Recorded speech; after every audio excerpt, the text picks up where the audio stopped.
Hi! Welcome back to my channel.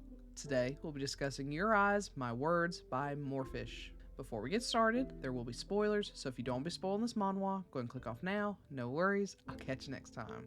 For those of you left behind, let's go over some content warnings. There may be references to sexual assault, homomesia, breakups, violence, and manipulation, as these things do appear in the manhwa. But if that's okay with you, let's go and get started.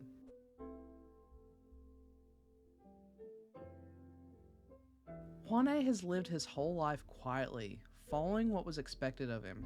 In high school, he was exceedingly studious and a thorough monitor for rule breakers. He never spoke out or shared much about himself, even to those he considered his closest friends. That is until he met Jinha. Jinha, a troublemaker and Hwane's underclassman, did everything he could to evade Hwane, but Hwane, the ever-diligent monitor, did everything he could to catch him. One of Jinha's best methods was suddenly kissing Hwane, leaving him stunned just long enough for Jinha to get away. This game of cat and mouse goes on for days. Hwane catches up to Jinha, only for Jinha to kiss him. Then the day comes when Hwane corners Jinha in the stairwell.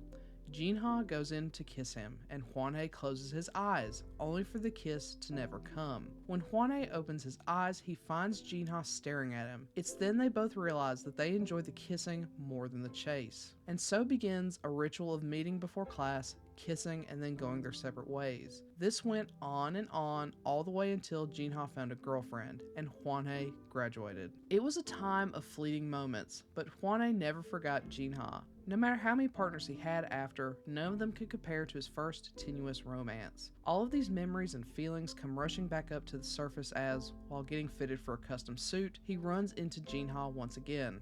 They're both adults. They never really had a relationship. Yet the moment they meet again, they're drawn to one another, both seeking to relive that youthful attraction from their pasts.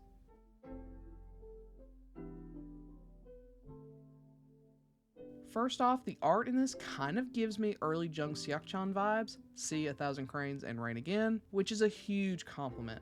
Of course, it's not a perfect one for one, but that sketchy, down-to-earth style is definitely there, and I'm a big fan. It isn't the most consistent style, but it's very expressive and soft, which I think really suits the introspective narrative. It isn't full color, but it isn't black and white either, having more of a sepia, single-color style most of the time, which also lends to that dreamy, psychological ambiance. If I had to pick something I didn't like about the art, it would be the inconsistency in Jinha's height. I love it when the top is shorter than the bottom, which is actually emphasized in the story, with Hwane recalling how Jinha was always shorter than him when they were in school together. But there are moments when Jinha is almost the same height as Hwane. This could have some meaning, such as being a visual representation of them finally meeting each other on equal footing, but I still didn't like it. Something that did bother me though isn't necessarily the art style, but is related to the visuals, and it was the use of text boxes during flashbacks. The purpose is to ensure you don't assume those words are coming from them during the flashback, but I often mistook those words for thoughts.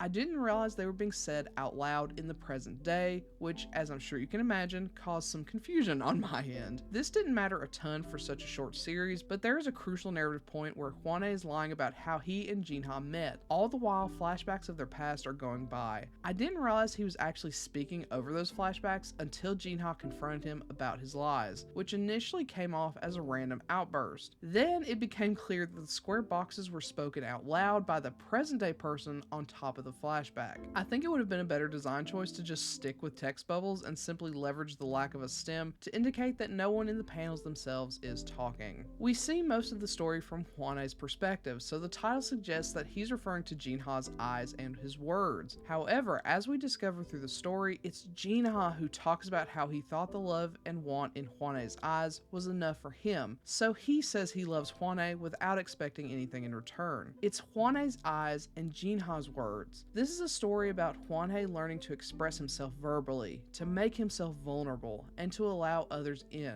For Jinha, it's realizing how important words are. He's perfectly willing to be the only one vocalizing his feelings until he realizes Hwane avoids expressing himself and could never fully be with Jinha. Furthermore, Hwane sees everything through the lens of their past. He hesitates to get close to anyone, fearing that he'll be hurt, just like he was when Jinha suddenly got a girlfriend. Sharing feelings is dangerous and meaningless to Hwane until it means losing the present version of Jinha, who can openly love him like he always wanted. It's so powerful. I must also mention how impressive it is that so much meaning, drama, character growth, and sex could be packed into such a short title. I'm not going to say it's perfect by any means, as I was left a bit wanting by the end, but it's not bad at all. If you don't think the storyline sounds like it needs all that many episodes to develop, let me tell you that there's also a love triangle plotline, and we see Hwane come to terms with other relationships he threw away due to his fear and insecurities. This series has a ton packed into it, and I feel like most of the plots and characters get the time they need to feel well developed and complete. The one thing I think could have used more time was Jinha's ex, but that's just for my own curiosity. His role wasn't all that big, so he really didn't need much development. Overall, this is a concise and well-crafted narrative.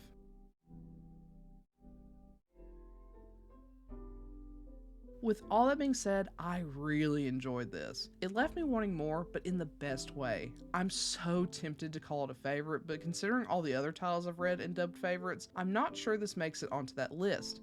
It's masterfully done with so much depth in such a small package. It's very reflective and internal, so there isn't much in the way of action, so I'm sure for some people this might be a, quote, boring read, but I adore internal conflict, which this is packed full of. The enemy for Hwane is himself, and seeing him overcome himself is everything. This is definitely worth a read, and I highly recommend it. So, have you read Your Eyes, My Words? If so, what do you think? Do you agree with my assessment? Do you not? Let me know in comment below. Otherwise, I'll catch you next time. Bye!